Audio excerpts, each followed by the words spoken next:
दोस्तों, welcome back to my YouTube channel. So today we are going to start a topic from class 9 called motion. So today we are going to learn about motion. आज हम motion के बारे में पढ़ने वाले हैं, ठीक है। तो motion क्या होता है? मोशन का मतलब होता है when an object displaces, यानी एक ऑब्जेक्ट जो है जब अपनी एक प्लेस से दूसरी प्लेस पर डिस्प्लेस हो जाता है ना, तो उसे हम मोशन कहते हैं, ठीक है। तो मोशन को पढ़ने से पहले हमें टॉपिक जानना होगा कि रेस्ट क्या होता है। What is rest? रेस्ट का मतलब क्या होता है? जब ऑब्जेक्ट अपनी पोजीशन चेंज ना करे, व्हेन एन ऑब्जेक्ट स्टेबल, मतलब वो अपनी पोजीशन चेंज नहीं कर रहा है, तो उसे हम रेस्ट कहते हैं। मतलब कि जब object does not change its position, does not change its position, object अपनी पोजीशन यहाँ पे चेंज नहीं करता है, तो उसे हम क्या बोलते हैं? इसे हम बोलते हैं कि ऑब्जेक्ट इज एट रेस्ट, है ना। Object is at rest. अब दूसरा टॉपिक आता है, वो आता है मोशन। इसी को हमें पढ़ना है, इसी का ये पूरा चैप्टर है, मोशन। तो मोशन का मतलब क्या होता है? मोशन का मतलब होता है when object displaces from its initial position to the final position. अगर ऑब्जेक्ट जो है वो एक जगह से दूसरी जगह की तरफ मूव कर रहा है ना, तो उसे हम मोशन कहते हैं। कैसे? सपोज करो कि यहाँ पे खड़ा है कोई, है ना, यहाँ पे कोई खड़ा है, एक बच्चा खड़ा है, अभी इसकी पोजीशन ए है, ठीक है ना। उसके बाद थोड़ी देर के बाद अभी ये बच्चा यहाँ खड़ा है और इसकी पोजीशन कहाँ पर है? बी पर है। तो देखो, इसकी जो इनिशियल पोजीशन थी अभी वो चेंज होके यहाँ पर आ गया है ना, मतलब पोजीशन उसकी चेंज हो गई है। तो इसी को हम कहते हैं क्या? इसी को हम बोलते हैं मोशन। तो मोशन की अगर हम डिफिनेशन लिखेंगे ना, तो मोशन के बारे में हम क्या लिखेंगे? व्हेन ऑब्जेक्ट चेंजेस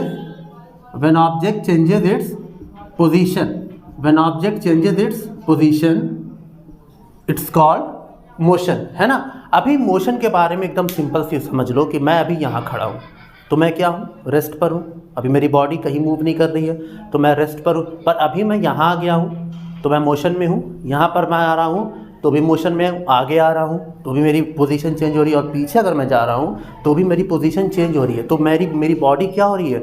मोशन में है। लेकिन अगर मैं ऐसे ही खड़ा होकर पढ़ा रहा हूँ, मेरा रेस्ट है, मोशन है, ऐसे खड़ा होकर मैं पढ़ाए जा रहा हूँ, ऐसे पढ़ाए जा रहा हूँ, तो मेरी बॉडी क्या है? एक ही जगह पे, एक ही पोजीशन पे है, तो मेरी बॉडी को रेस्ट माना जाएगा, ठीक है ना। अब आगे देखते हैं।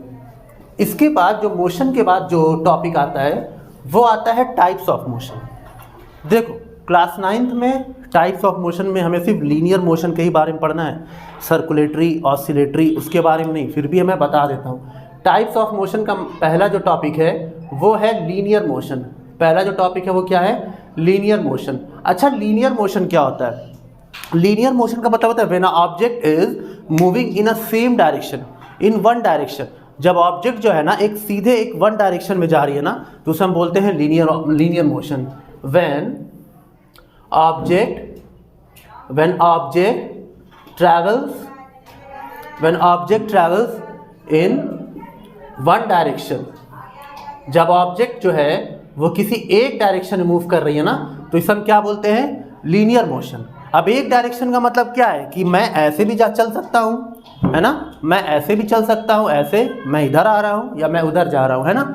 मतलब चाहे इधर जाइए आप, चाहे आप इधर जाइए, चाहे आप इधर जाइए, चाहे इधर, एक डायरेक्शन में ही जाना है, एक ही डायरेक्शन में। डायरेक्शन नहीं चेंज होनी चाहिए। ये नहीं होगा कि आप यहाँ गए हो उसके बाद डायरेक्शन चेंज किए, तो ये भी लीनियर है, लेकिन देखो एक ही डायरेक्शन में, लेकिन ये बार बार डायरेक्शन चेंज हो रहा है, ये लीनियर मोशन नहीं है, ठीक है ना। तो डायरेक्शन चेंज नहीं होनी चाहिए लीनियर मोशन में, डायरेक्शन चेंज बिल्कुल नहीं होनी चाहिए।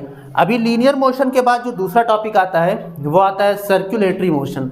सर्कुलेटरी मोशन क्या होता है? सर्कुलेटरी मोशन का अगर हम आपको एग्जांपल दिखाएं, सर्कुलेटरी मोशन का क्या मतलब होता है? सबसे पहली चीज़, तो सर्कुलेटरी मोशन होता क्या है? अभी सपोज करो कि मैं यहाँ खड़ा हूँ, अब मेरी बॉडी ऐसे गोल गोल ऐसे घूम रही है, ऐसे मैं घूम रहा हूँ, ऐसे पंखे की तरह। तो ये मोशन जो कहलाता है, इसे हम सर्कुलेटरी मोशन कहते हैं। क्या कहते हैं? सर्कुलेट हो रहा है, मतलब एक एक्सिस पे, किसी एक एक्सिस पे अगर एक ऑब्जेक्ट ऐसे गोल गोल घूमे जा रहा है ना, तो इसे हम क्या बोलते हैं? सर्कुलेटरी मोशन, ठीक है ना। फॉर एग्जाम्पल आप फैन ले लो, पंखा आपका सर्कुलेटरी मोशन है ना, और अर्थ भी आपकी रोटेट करती है ना। रोटेटरी मोशन को ही सर्कुलेटरी मोशन कहते हैं। When object move in a circular direction, when object move in a circular direction at fix axis, eight fix axis, इसे हम बोलते हैं सर्कुलेटरी मोशन।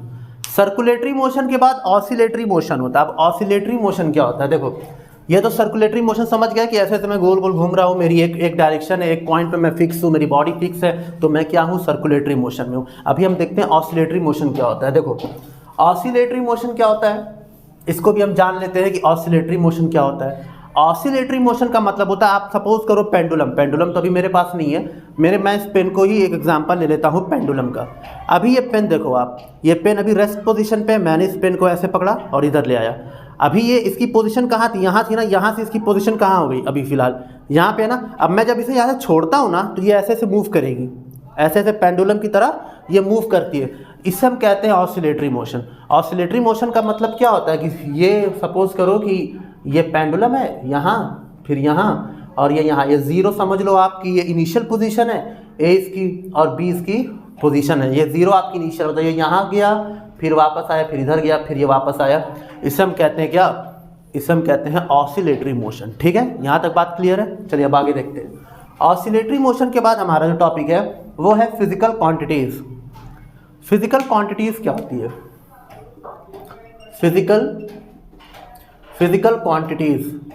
अभी फिजिकल क्वांटिटीज क्या है ना, इसके बारे में भी हम थोड़ा देख लेते हैं कि फिजिकल क्वांटिटीज क्या होती हैं। देखो हम किसी भी चीज़ को नापते हैं ना, जैसे मेरी हाइट फुट में होगी 6 फुट या 5 फुट 11 इंचेस। अभी आप आलू लेने जाते हो तो किलोग्राम में लेते हो, है ना। आप कहीं जाते हो तो बोलते हो कि मैं इतना किलोमीटर चलकर आया हूँ, तो ये सब क्या है, फिजिकल क्वांटिटीज ही तो है ना। तो फिजिकल क्वांटिटीज क्या होती है, unit of measurement, unit of measurement. Physical quantity आपकी यूनिट ऑफ मेजरमेंट होती है, मतलब जिस चीज़ को आप मेज़र कर रहे हो ना उसकी एक यूनिट होती है। फॉर एग्जांपल क्या होगा, जिस चीज़ को आप मेज़र कर रहे हो उसकी एक यूनिट होगी। For example kilogram, kilometre, litre, centimetre, ये यूनिट है ना इसके साथ ही, तो इसे हम कहते हैं क्या, फिजिकल क्वांटिटी। ठीक है ना। अब इसी के अंदर दो टॉपिक आता है, वो आता है वेक्टर और दूसरा आता है स्केलर। वेक्टर और स्केलर क्या होता है, वेक्टर क्वांटिटी क्या होती है और स्केलर क्वांटिटी क्या होती है। जब आप किसी चीज़ को नापते हो तो उसका मैग्नीट्यूड होता है। फॉर एग्जांपल अगर 5 किलोग्राम देखोगे तो 5 किलोग्राम में ये 5 क्या है, मैग्नीट्यूड है उसका। 5 किलोग्राम में 5 क्या है, मैग्नीट्यूड है। तो वेक्टर क्वांटिटी में क्या होता है ना, वेक्टर क्वांटिटी में magnitude with direction, magnitude with direction, है ना। अगर किसी क्वांटिटी की मैग्नीट्यूड और डायरेक्शन दोनों है ना तो उसे हम वेक्टर क्वांटिटी कहते हैं। मतलब मैग्नीट्यूड तो है और डायरेक्शन भी है तो वो vector quantity. For example force, अब फोर्स का आप एग्जांपल ले लो। देखो फोर्स जो होता है ना, फोर्स का डायरेक्शन होता है ना। सपोज करो कि मैं इसी पेन को यहाँ से ऐसे उठा रहा हूँ तो उसका एक डायरेक्शन है। ग्रेविटी का फोर्स ऑफ ग्रेविटी, उसकी भी डायरेक्शन देखो नीचे की तरफ होती है, अर्थ की तरफ होती है। तो फोर्स की एक डायरेक्शन होती है, ठीक है ना। तो फोर्स हमारा क्या है, वेक्टर क्वांटिटी है, ठीक है ना। इसी तरह से हमारी वेलोसिटी भी हमारी वेक्टर क्वांटिटी होती है। अभी मैं आगे बताऊंगा आपको कि वेलोसिटी क्या होती है। ये सारी चीज़ें क्या होती हैं, वेक्टर क्वांटिटीज होती हैं। अब वेक्टर क्वांटिटीज़ के बाद जो हमारा नेक्स्ट टॉपिक आ रहा है वो है स्केलर क्वांटिटी। यही सबसे बड़ा बेसिक डिफरेंस भी है वेक्टर क्वांटिटी और स्केलर क्वांटिटी का। अभी आपको एक डिफरेंस बताते हैं। स्केलर क्वांटिटी में मैग्नीट्यूड होता है, स्केलर क्वांटिटी में मैग्नीट्यूड बिल्कुल होता है लेकिन डायरेक्शन नहीं होता। मैग्नीट्यूड तो होता है बट डायरेक्शन नहीं होता है। क्या है इसका एग्जांपल, आप एक एग्जांपल बहुत क्लास 8 में भी पढ़ा होगा आपने, मास और वेट का। मास एंड वेट, मास और वेट का आपने एग्जांपल पढ़ा होगा। तो मास और वेट का सबसे बड़ा डिफरेंस क्या है, मास आपकी स्केलर क्वांटिटी है, मतलब मास का कोई डायरेक्शन नहीं होता, लेकिन वेट का क्या होता है, डायरेक्शन होता है। जैसे मान लीजिए 5 kg है तो ये मास है, इसका कोई डायरेक्शन नहीं है। लेकिन अगर हम यही कहते हैं 5 kgf किलोग्राम फोर्स, तो जब फोर्स लगा दिया तो उसकी डायरेक्शन होती है, ठीक है। तो वेट की क्या होती है, डायरेक्शन। हम यहाँ अर्थ पे खड़े हैं ना, तो हमारा वेट किधर एक्ट कर रहा है, नीचे की तरफ, है ना। तो वेट क्या होती है, वेट की डायरेक्शन होती है। सिमिलरली आपका जो वेट होगा वो क्या होगा, वेक्टर क्वांटिटी। वेट आपका क्या है, वेक्टर क्वांटिटी, और मास क्या है आपका, स्केलर क्वांटिटी है। अगर वेट आपका वेक्टर क्वांटिटी है तो मास आपकी क्या बन जाती है, स्केलर क्वांटिटी बन जाती है, ठीक है ना। वेट आपका वेक्टर क्वांटिटी है तो मास आपकी बन जाती है स्केलर क्वांटिटी। अब इसके बाद आगे देखते हैं अब डिस्टेंस और डिस्प्लेसमेंट देखते हैं कि क्या होता है डिस्टेंस और डिस्प्लेसमेंट। चलिए डिस्टेंस और डिस्प्लेसमेंट देख लेते हैं क्या होता है। सबसे पहले डिस्टेंस, डिस्टेंस लिखो, क्या होता है डिस्टेंस, क्या होता है डिस्टेंस। मेरा घर मेरे स्कूल से 5 किलोमीटर की दूरी पर है, तो ये 5 किलोमीटर क्या है, डिस्टेंस है। डिस्टेंस का मतलब होता है the path covered by an object, the total path covered by an object. Distance का मतलब होता है total path covered by any object, total path covered by any object is called distance. अब इसको मेजर किस में किया जाता है, एसआई यूनिट क्या होती है डिस्टेंस की, एसआई यूनिट होती है मीटर। डिस्टेंस की एसआई यूनिट क्या होती है, मीटर। डिस्टेंस आपका स्केलर क्वांटिटी है, क्या है, स्केलर क्वांटिटी। अब स्केलर क्वांटिटी है मतलब डिस्टेंस का कोई डायरेक्शन नहीं है। एंड डिस्टेंस क्या होता है ना, डिस्टेंस को आप नेगेटिव नहीं लिख सकते, distance can not be zero, distance can not be zero. Distance आपका जीरो नहीं हो सकता, ना नेगेटिव हो सकता है ना पॉजिटिव हो सकता है। पॉजिटिव तो होगा, नेगेटिव नहीं हो सकता है, ठीक है। अभी देखो डिस्टेंस समझ गए। अब देखो इसको एग्जांपल, सपोज करो ये यहाँ पे देख लो, ये आपका घर है, ये आपका घर है सपोज करिए, और ये आपका स्कूल है। सॉरी स्कूल भी कैसा बन गया, ये आपका सपोज करिए स्कूल है ना। अभी आपको घर से स्कूल जाना हो और आप यहाँ जाते हो, फिर यहाँ जाते हो, फिर यहाँ जाते हो, यहाँ आते हो, यहाँ आते हो, यहाँ, फिर ऐसे ऐसे कर करके कोई फिक्स डायरेक्शन नहीं है, और फिर आप स्कूल जाते हो ना, तो इससे हम क्या बोलते हैं, डिस्टेंस कवर की हो। मतलब आपको एक पॉइंट से दूसरे पॉइंट तक जाने में कितना चलना पड़ा, उससे हम कहते हैं कि ये डिस्टेंस कवर हुआ है। लेकिन डिस्प्लेसमेंट क्या होता है, ये डिस्टेंस से थोड़ा अलग होता है। इसकी भी ऐसा यूनिट हमारी मीटर ही होती है, किलोमीटर ही होती है, लेकिन ये थोड़ा सा क्या है ना, डिस्टेंस से अलग है। कैसे अलग है, आइए डिस्प्लेसमेंट देख लेते हैं कि डिस्टेंस से अलग कैसे है। तो सबसे पहली चीज़ ये है ना कि डिस्प्लेसमेंट का मतलब होता है shortest path covered by any object. अभी डिस्टेंस का क्या था कि टोटल पाथ कवर्ड, मतलब कितना उसको चलना पड़ा है, लेकिन डिस्प्लेसमेंट का मतलब होता है शॉर्टेस्ट पार्ट। डिस्प्लेसमेंट का मतलब होता है शॉर्टेस्ट पार्ट। अगर डिस्प्लेसमेंट की बात करें तो इसका मतलब होता है shortest path covered by any object, shortest path covered by object. Displacement की एसआई यूनिट क्या होती है, इसकी भी एसआई यूनिट क्या होती है डिस्प्लेसमेंट की, वही मीटर होती है, ठीक है ना। ये वेक्टर क्वांटिटी है, डिस्प्लेसमेंट आपका क्या है, वेक्टर क्वांटिटी है। डिस्प्लेसमेंट आपका वेक्टर क्वांटिटी हो गया। फिर displacement can be zero, it can be zero, it can be zero. Displacement आपका जीरो हो सकता है। किस केस में डिस्प्लेसमेंट जीरो होता है, अरे मैं कह रहा हूँ ये मेरी इनिशियल पोजीशन है, मैं दुनिया भर का चक्कर लगा के वापस अपनी इनिशियल पोजीशन पर आ गया ना, तो मेरा डिस्प्लेसमेंट जीरो होता है।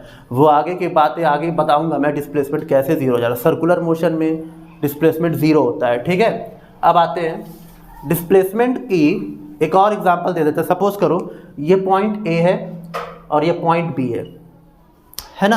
अब ए से बी तक में क्या कवर करने के लिए शॉर्टेस्ट डिस्टेंस ये है ना, तो इसे हम कहते हैं डिस्प्लेसमेंट। लेकिन अगर आप यहाँ गए, यहाँ गए, यहाँ यहाँ यहाँ यहाँ यहाँ ऐसे ऐसे करते करते फिर यहाँ पर आए, फिर भी आपकी डिस्प्लेसमेंट क्या होगी, ए से लेके बी तक की तो डिस्प्लेसमेंट है ना। मतलब आपकी बॉडी ए से उठकर बी पर ही तो गई ना, ए पॉइंट से उठकर कहाँ गई, बी पॉइंट पे गई। उसके लिए भले आप दुनिया भर का चक्कर लगाए हो, लेकिन अभी फिलहाल कहाँ पर हो, बी पॉइंट पे हो। तो ए से लेके बी पॉइंट तक का जो शॉर्टेस्ट डिस्टेंस होगा वही आपका डिस्प्लेसमेंट होता है, वही आपका क्या होता है, डिस्प्लेसमेंट होता है। इतनी बात समझ में आ गई होगी आप लोगों को, आई होप, है ना। अब डिस्प्लेसमेंट के बाद जो हमारा नेक्स्ट टॉपिक है वो है स्पीड। डिस्प्लेसमेंट के बाद क्या है, स्पीड। स्पीड क्या होता है, कहते नहीं बड़ा स्पीड में चला रहा है गाड़ी।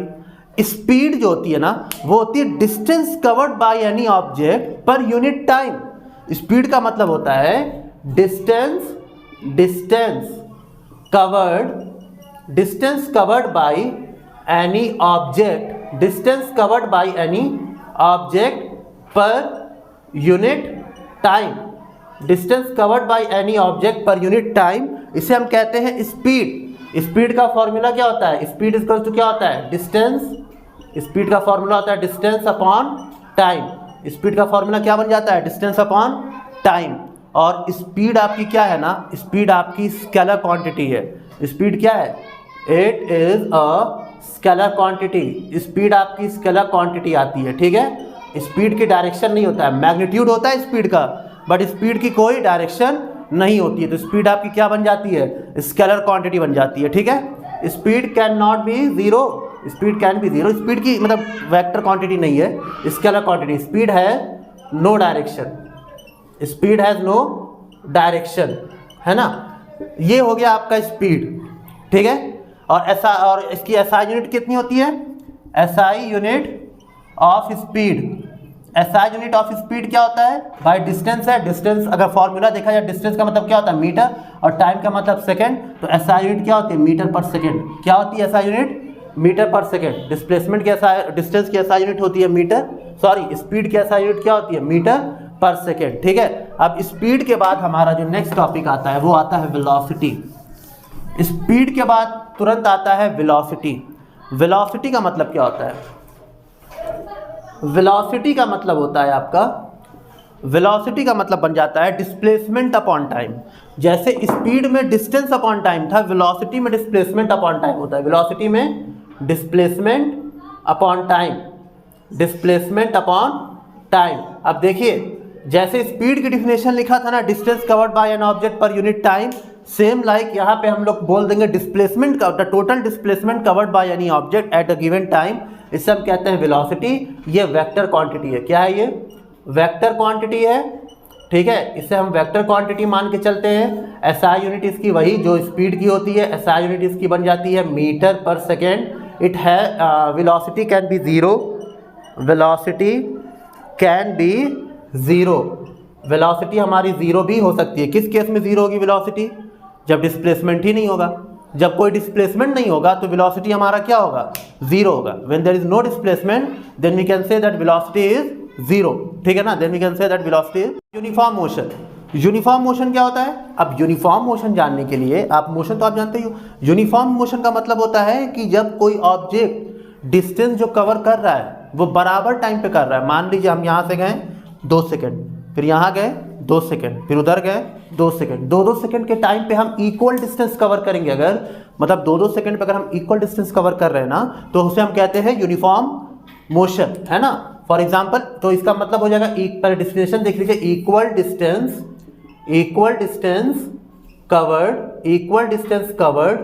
Bye an object, equal distance covered bye an object at equal time, equal interval of time. क्या मतलब इक्वल टाइम, मतलब इक्वल टाइम पे इक्वल डिस्टेंस कवर करेगा ना, तो उससे हम कहते हैं क्या, उससे हम कहते हैं यूनिफॉर्म मोशन। फॉर एग्जांपल, मान लीजिए जहाँ पर आप हो, आप ठीक है ए पॉइंट से आप बी पॉइंट पर गए, तो ये डिस्टेंस है 2 किलोमीटर का और टाइम आपको लगा 1 आवर, है ना। डिस्टेंस ए से लेकर बी तक में आपको जाने में 2 किलोमीटर का डिस्टेंस कवर किया, टाइम 1 आवर। फिर आप यहाँ गए सी पॉइंट पे, यहाँ पर भी आपने वही 2 किलोमीटर डिस्टेंस कवर किया और टाइम आपका 1 आवर है ना।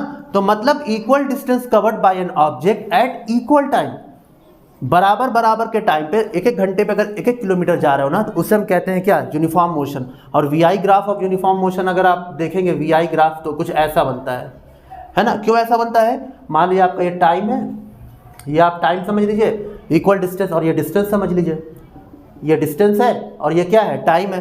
तो मतलब इक्वल डिस्टेंस कवर करेगा इक्वल टाइम पे, है ना। तो इसे हम क्या कहते हैं, ये हमारा जो वी आई ग्राफ है, इसे हम कहते हैं यूनिफॉर्म मोशन का। ये जो वी आई ग्राफ आपका दिख रहा है ना, सॉरी वी आई ग्राफ नहीं है, ये डिस्टेंस एंड टाइम का ग्राफ है। वी आई ग्राफ फिजिक्स वाला चल रहा है, डिस्टेंस और टाइम का ग्राफ है। तो डिस्टेंस टाइम का जो ग्राफ देख रहे हो आप, ये बिल्कुल यूनिफॉर्म मोशन के लिए, ठीक है ना। अब नॉन यूनिफॉर्म मोशन देख लेते हैं क्या होता है। यूनिफॉर्म मोशन समझ में आया कि नहीं, इतना याद रखो, equal distance covered bye an object at equal time, ये भी नहीं याद रखना, equal distance equal time, equal distance और इक्वल टाइम को ही यूनिफॉर्म मोशन कहते हैं। और एग्जांपल में आप देख सकते हो, यूनिफॉर्म सर्कुलर मोशन मान लो अर्थ का, है ना, तो जो यूनिफॉर्म घूमती है ना, तो equal distance at equal time वही यूनिफॉर्म होता है, ठीक। अब देखो, इसके बाद आता है नेक्स्ट टॉपिक आपका, वो है non uniform motion. Non uniform motion का मतलब क्या होता है, नॉन यूनिफॉर्म मोशन का मतलब होता है unequal distance covered bye an object at unequal time. मतलब कि अब यहाँ पे क्या हो रहा है, डिस्टेंस जो है अनइक्वल है, unequal distance unequal distance covered at unequal time, unequal distance covered at unequal time. इसे हम कहते हैं क्या, इसे हम कहते हैं नॉन यूनिफॉर्म मोशन। मतलब एक घंटे में आप 5 किलोमीटर गए 5 किलोमीटर, अगले वाले घंटे में आप 2 किलोमीटर गए, फिर उसके बाद वाले में आप 3 किलोमीटर गए, फिर आप 4 किलोमीटर गए। मतलब टाइम जो है वो बदल रहा है और डिस्टेंस भी आपकी क्या हो रही है, कभी 2 हो रही, कभी 4 हो रही है, कभी 2 हो रही, कभी 5 हो रही है। तो ये जो unequal distance covered bye an object at unequal time है उसे हम बोलते हैं non uniform motion, not circular, non uniform motion. ठीक, अब ये तो हो गया। अब इसके बाद एक टॉपिक बचता है बड़ा ही इंटरेस्टिंग और न्यूमेरिकल्स इसके बाद रहेंगे। ठीक है, वो आता है आपका टॉपिक, वो होता है आपका एक्सेलरेशन। क्या होता है? एक्सेलरेशन। एक्सेलरेशन का मतलब क्या होता है? एक्सेलरेशन का मतलब होता है rate of change of velocity at time. मतलब ऐसे समझो, आप बाइक चलाते हो ना, बाइक सब चलाते हो, साइकिल तो चलाते ही होगे, तो जब आप पैडल ज़्यादा तेज़ी से मारते हो तो आपकी साइकिल की स्पीड क्या होती है? तेज़ हो जाती है। उसके बाद जब आप ब्रेक लगाते हो तो साइकिल की आपकी स्पीड क्या हो गई? कम हो गई।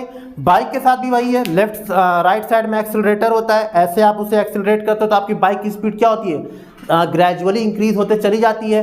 कार में एक्सेलरेटर, तो एक्सेलरेशन का मतलब क्या, ये समझो। एक्सेलरेशन का मतलब होता है कि वेलोसिटी जो है वो चेंज होगी, कभी इंक्रीज होगी कभी डिक्रीज होगी, उसी को हम कहते हैं एक्सेलरेशन, है ना। The rate of change of velocity per unit time is called acceleration. तो एक्सेलरेशन का मतलब हो जाएगा आपका rate of change of velocity, rate of change of velocity per unit time. The rate of change of velocity per unit time, इसी को हम acceleration कहते हैं। मतलब गाड़ी लेकिन आप दौड़ ही रहे हो, धीरे धीरे दौड़ रहे हो, फिर आपको रेस जीतना है, अब तो आप कैसे करोगे? अपने आप को एक्सेलरेट कर दोगे। तो जब अपने आप को एक्सेलरेट करोगे ना तो उसी को हम एक्सेलरेशन कहते हैं ना, मतलब अपनी स्पीड बढ़ा दोगे, है ना। और इसका फॉर्मूला क्या हो जाता है एक्सेलरेशन का? As equals to v minus U upon T.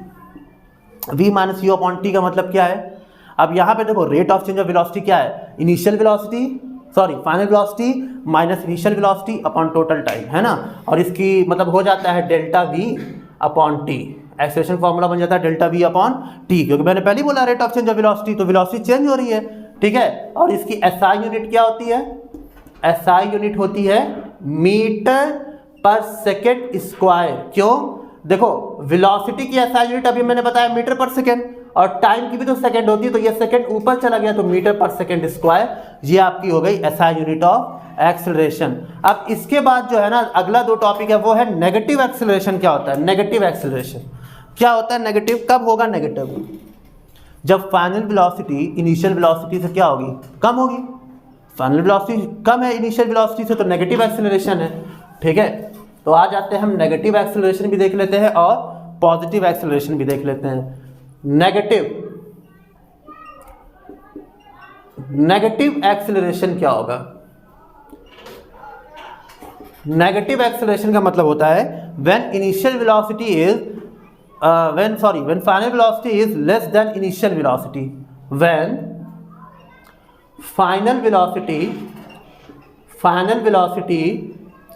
is less than, when final velocity is less than initial velocity, when final velocity is less than initial velocity, then it is called negative acceleration. Then it is negative acceleration. अब अभी acceleration आपका क्या है? Negative है। Example ले लेते हैं, मान लीजिए v की वैल्यू आपकी v को देखो बेटा, v को हमेशा फाइनल वेलोसिटी समझना और u को इनिशियल। v आपका 5 है और u क्या है आपका 7। अब एक्सेलरेशन का फॉर्मूला लगाओ और टाइम आप मान लो 2, टाइम क्या है 2 आवर्स, है ना। अब देखो यहाँ पे इसको 5 मीटर पर सेकंड मानो, इसको 7 मीटर पर सेकंड मानो। अभी एक्सेलरेशन निकालो, क्या है v माइनस यू होता है, v minus U upon T, है ना। अभी देखो यहाँ पे क्या होगा 5, क्योंकि v 5 है, 5 minus 7 upon 2 which is -2/2, cut गया तो कितना बचा -1 मीटर पर सेकंड स्क्वायर। तो जो माइनस में आ रहा है कि नहीं, देखो वैल्यू माइनस में आ रही है, नेगेटिव आ रही, तो इसे हम कहते हैं नेगेटिव एक्सेलरेशन। इसी का उल्टा है positive acceleration, when final velocity is greater than initial velocity then it is called positive acceleration. तो अगर हम पॉजिटिव एक्सेलरेशन की बात करें तो क्या होगा पॉजिटिव एक्सेलरेशन? पॉजिटिव एक्सेलरेशन क्या होगा? When final velocity is greater than initial velocity, when final velocity is greater, when final velocity is greater than initial, when final velocity is greater than initial, जब final velocity initial से ज़्यादा है तो positive होगा। यानी मान लीजिए v आपका 2 मीटर पर सेकेंड है, u आपका 1 मीटर पर सेकेंड है, ओके, और टाइम आपका 2 सेकेंड है मान लीजिए, ठीक है। टाइम आप उधर मैंने 2 आवर ले लिया था, वो गलत हो गया बेटा, क्योंकि किलोमीटर पर आवर होता है। इससे पहले वाला नेगेटिव एक्सेलरेशन में जहाँ टाइम मैंने 2 आवर लिख दिया है, आई एम सॉरी, वो सेकंड में होना चाहिए, ठीक है। अब देखो वहाँ पे तो एक्सेलरेशन क्या हो जाएगा, v minus U upon T, तो v कितना है आपका 2 minus 1 upon 1 metre per second square. तो यहाँ देख रहे हो 1 आ रहा है, वो भी पॉजिटिव, तो ये पॉजिटिव एक्सेलरेशन है, ठीक है। तो इतना समझ में आ गया, नेगेटिव एक्सेलरेशन, पॉजिटिव एक्सेलरेशन। अब अगली टॉपिक पे आते हैं, वो है हमारा इक्वेशन ऑफ मोशन। ये लास्ट टॉपिक है हमारा, इक्वेशन ऑफ मोशन। इसके बाद न्यूमेरिकल्स हम एनसीईआरटी के न्यूमेरिकल्स हम आने वाली वीडियो में कवर करेंगे। अभी देख लेते हैं कि क्या, अभी देखते हैं इक्वेशन ऑफ मोशन क्या है। Equation of motion, equation of motion देख लो। पहला इक्वेशन जो है वो है v equals to U plus A T, v equals to U plus A T. दूसरा इक्वेशन होता है वो होता है आपका v square is equals to U square plus 2as। यहाँ s का मतलब होता है डिस्प्लेसमेंट, s का मतलब यहाँ पे डिस्प्लेसमेंट है। और फिर एक और फॉर्मूला होता है displacement, s equals to U T plus half A T square. तो ये तीनों इक्वेशन बहुत इंपॉर्टेंट है, ये तीनों इक्वेशन ऑफ मोशन बहुत इंपॉर्टेंट है, और इसी इक्वेशन ऑफ मोशन के ही अकॉर्डिंग हमें क्वेश्चन सॉल्व करने होंगे, ठीक है। तो फिलहाल आज की वीडियो के लिए इतना ही रखते हैं। तो please subscribe to my channel. Thank you for watching my video. जय हिंद। स्पीड और एवरेज वेलोसिटी देख लेते हैं क्या होता है। तो वेलोसिटी आप समझ ही गए, velocity can be zero, SI unit of velocity metre per second. ऐसा, और वेलोसिटी क्या होती है, हमारी वेक्टर क्वांटिटी होती है, क्योंकि वेलोसिटी का डायरेक्शन होता है, वेलोसिटी की आपकी डायरेक्शन होती है, ठीक है। तो ये वेक्टर क्वांटिटी हो गया, इतनी बात समझ में आ गई। अब देखिए वेलोसिटी के बाद जो हमारा नेक्स्ट टॉपिक है वो है average speed and average velocity. Average speed क्या है, सपोज करो कि तुम अपने स्कूल से घर जा रहे हो ना, तो तुम पहले 2 किलोमीटर चले, है ना, फिर कहीं गए 3 किलोमीटर दूर, फिर कहीं गए 4 किलोमीटर, फिर कहीं गए 5 किलोमीटर, है ना। इतना डिस्टेंस तुमने आज ट्रैवल किया है, तो तुम्हारी एवरेज स्पीड क्या हो जाएगी। अब देखो 2 किलोमीटर जब आप ट्रैवल किए हो तो यहाँ मान लो 1 आवर लगा है, 3 किलोमीटर के लिए आपका 1.2 आवर, 4 किलोमीटर के लिए आपका 2 आवर, है ना, और 5 किलोमीटर के लिए 2.5 आवर मान लीजिए। ये इतना टाइम आपको डिस्टेंस कवर करने में लगा है, 2 किलोमीटर, 4 किलोमीटर, 5 किलोमीटर। तो एवरेज स्पीड आपकी क्या बन के आएगी, एवरेज स्पीड जो आपकी बनकर आएगी, एवरेज स्पीड का फॉर्मूला हो जाएगा total distance covered by any object upon total time taken to cover that distance. मतलब total distance covered upon total time, total distance covered upon total time, इसे हम कहते हैं एवरेज स्पीड। फॉर एग्जांपल अब speed का देखिए 2 kilometre है, 2 kilometre plus करिए, 3 किलोमीटर को प्लस करिए, फिर 4 को, फिर 5 को, है ना, और इसे टाइम से डिवाइड करिए, 1 + 1.2 2.2, 4.2 4 6.2 और 5 6.7, ये टाइम आ गया। 3 to 5 10 14 divided by 6.7 metre per second, ये आपका एवरेज स्पीड आएगा। मतलब एवरेज स्पीड कैलकुलेट करने के लिए आपको total distance upon total time ये निकालना पड़ेगा, इसे हम कहते हैं एवरेज स्पीड। अब एवरेज स्पीड के बाद जो हमारा नेक्स्ट टॉपिक आता है वो आता है एवरेज वेलोसिटी। क्या आता है, एवरेज वेलोसिटी, वो भी देख लेते हैं क्या होता है एवरेज वेलोसिटी। जैसे एवरेज स्पीड है total distance upon total time, average velocity भी टोटल डिस्प्लेसमेंट। और टोटल डिस्प्लेसमेंट का मतलब ही क्या होता है, टोटल डिस्प्लेसमेंट मतलब क्या है। एवरेज वेलोसिटी की अगर हम बात करें, एवरेज वेलोसिटी, अगर हम एवरेज वेलोसिटी की बात करते हैं तो क्या मतलब है, अरे मतलब ये बॉडी x2 है, x2 से x1 पर गई, तो delta x upon delta t, और टोटल टाइम यानी x2 minus x1 upon t, है ना। तो इसे हम क्या कहते हैं, एवरेज वेलोसिटी, ठीक है ना। और सिंपल है, एवरेज वेलोसिटी का फॉर्मूला आप ये भी लिख सकते हो, डिस्प्लेसमेंट अपॉन टाइम, ये भी ही होता है, क्योंकि देखो डिस्प्लेसमेंट का मतलब क्या होता है, शॉर्टेस्ट डिस्टेंस, मतलब दुनिया भर में आप कहीं भी घूम कर आए हो, आपकी जो फाइनल पोजीशन है और आपकी इनिशियल पोजीशन है वहां से लेके उतनी दूर की दूरी को ही तो आपका डिस्प्लेसमेंट कहते हैं, भले आप दुनिया के पूरे यूनिवर्स का चक्कर लगा के आए हो। तो डिस्प्लेसमेंट अपॉन टाइम, यही आपका एवरेज वेलोसिटी भी बन के आ जाता है। ठीक है, फिर एवरेज वेलोसिटी के बाद जो हमारा नेक्स्ट टॉपिक है वो है uniform motion and non uniform motion, है ना।